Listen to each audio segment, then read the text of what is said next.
famous part is they were famous for sodomy. But is it Isaiah? Who is it? One of the later prophets who says their real condemnation was because they ignored the poor and the hungry. So they in other words, we've dealt with this a lot. God didn't just get mad and then zap them. Now, to some extent, it looks like he withdrew his protection, and then you can you still blame him? Because how can he withdraw his protection? I don't know. It's like I don't know. I'm lost there. I can't quite process that. So it's not as though the then believers called on God to rain down power. I mean, I'm trying to think. Right. No, I don't think so. It's more like they said, well, we'll operate in our own power. Right. And the consequences Right. were such and such. Exactly. That's what I'm thinking. What was the cause of the consequences? I mean, I still have a real big problem with that. And I do understand, your stance on, running into the glory Running into love and whatever, and that frying somebody, but it's a specific incident like that, and trying to twist it around and do, to say that God didn't rain down. have anything to do with it, really, and it was all man. But I mean, that's like a negative power. It's like the glory being sucked into a vacuum, in Sodom and Gomorrah or something like that. I don't understand how that works, and it just seems to fly against the plain meaning of I can understand that story. And so, I have a real big I got a lot of tension there. Yeah, I can understand that. What do you see as plain meaning in terms of the lesson that's being taught in that story? Because the plain reading of the text says God rained down fire. But I mean in terms of what was God's motivation. I assume that there's some...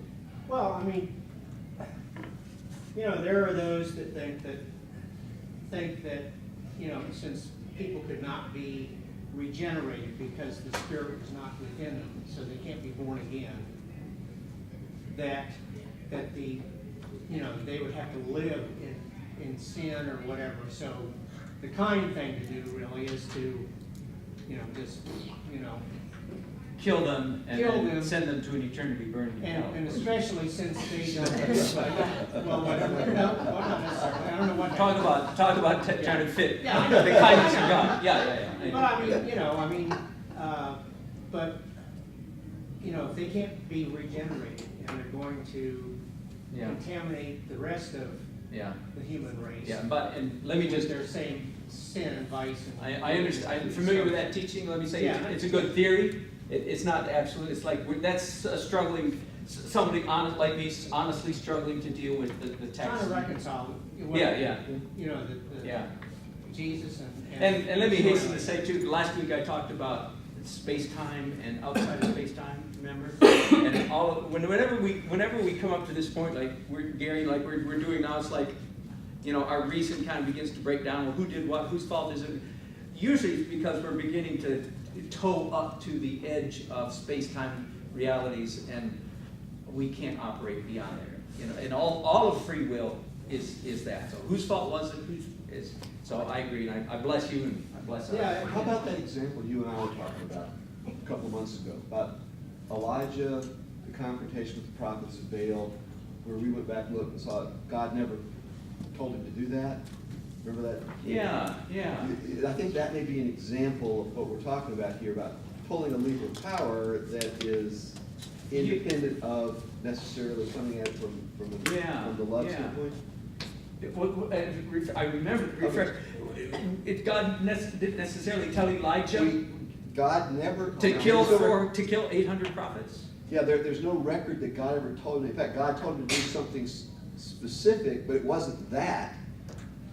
And Dan and I were looking at the passage, and it's just like Elijah kind of seems to, on his own, issue the challenge, set up the whole altar thing, call down the fire, and then command that all the prophets of Baal be put to the sword. We've always held that up as like, woohoo, this is great. But there's no indication that God ever told him that. And right after that is when all of a sudden Elijah got all fearful and runs off and hides in a mountain someplace. And we say, maybe this is not the way we've always read it. Yeah, right, right. But the other thing, I mean, Lot didn't pull the lever. He was just No, happy to get no, out of there. No, that's correct, that's And correct. his wife, Yeah. who turned into a pillar of salt just because she looked, Yeah, you know, I mean, that whole thing just, my mind just goes, yeah, you know, and trying to understand that Yeah. as to what. yeah. Well, the point we were making is Yeah, I that know. obviously though, Elijah had the spiritual authority to bring down that fire from heaven, and God let him do it, Yes, even though there's no indication. In fact, when God finally gets Elijah's attention after all that, there's the whirlwind and the earthquake and everything else, and then still small the voice. still small voice comes in the silence as God making the point is, this is how I work. I think that's a great time to bring up that story Well, when we're talking about this. Jesus said also, though, that anything you ask in my name, I'll give you. Yeah, yeah. I mean, some of this could be that operating in the Old Testament too, because Yes. we do have Authority. Authority. Yeah, that's exactly what we're saying, yeah. So, it's, But I'm messed up. what's our motivation for willing? In fact, I'm kind of getting the point, Dan. It's not that there's no power over here, but there's a whole different motivation for wielding it. Yes. Because what's happening on the left side, the left board over there, is power is being wielded on the basis of fear that feels a threat to personal safety and security that Yeah. leads to a need to control. Control.